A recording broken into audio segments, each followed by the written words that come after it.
All right, then. I'd like to start first by just thanking the Derby folks for inviting us in and to give this information. I appreciate that, and thank you, my constituents who've elected me, and try to do my best to make sure I represent them. And if this helps you convey what the feelings that we have and the thoughts we're going to be working on, it's glad to help out. We're glad to do that.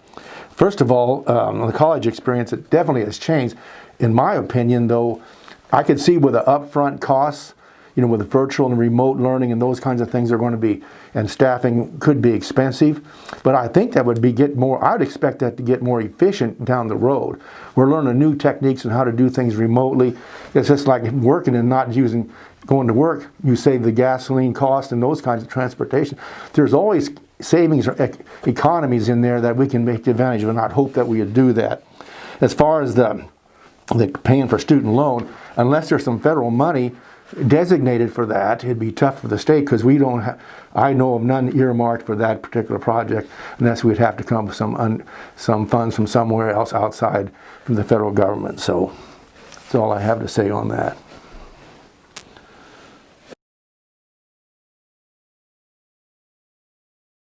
Okay, well, this is really a big issue we spent a lot of time on last year. Leadership designated what route we were going to take. I supported that. Will support the value of them both amendment. I voted to support go back to the Constitution and say that abortion is not a right. If that was on the ballot by itself, I definitely would support that. This, with the other component to it, I did support that. To save unborn children is the most highest priority I have. And whatever we can do to do that, protect that, I'm for that. So that's a very easy question for me.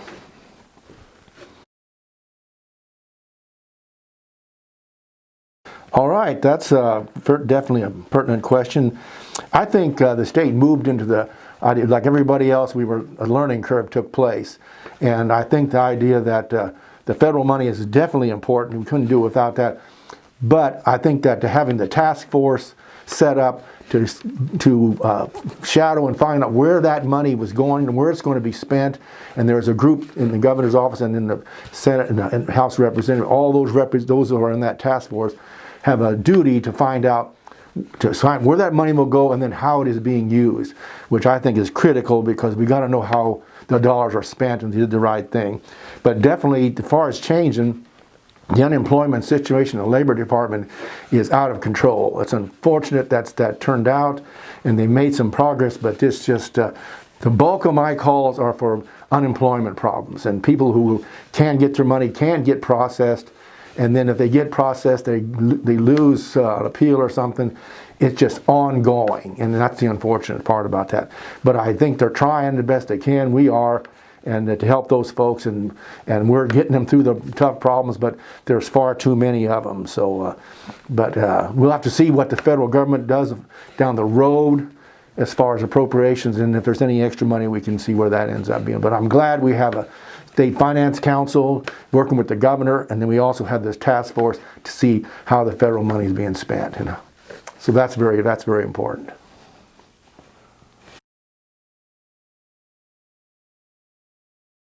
Well, I'd just like to say that question that I guess I am the best because there's nobody else.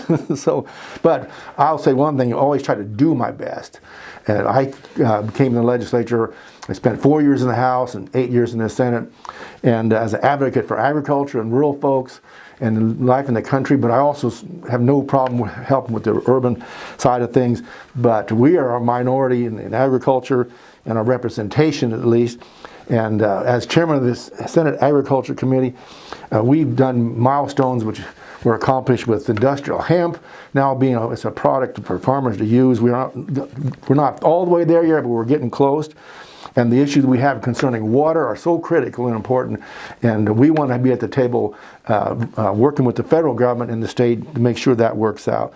We also, in the area of conservation, we've promoted that really considerable amount, whether it's in wildlife and parks, which covers our territory, and in the Department of Agriculture, that's critically important. But most of all, we deal a lot with regulations, federal regulations that make it difficult for producers to farm and work with chemicals, and we want to make that so so that's compatible and make that easy for producers to grow their crops, feed their animals, and take care of their livestock and do a good job. So I like doing that, and I hope that our record shows that we've focused on those things always to help the producer and the consumer both. So that's all I have to say about that. So thank you.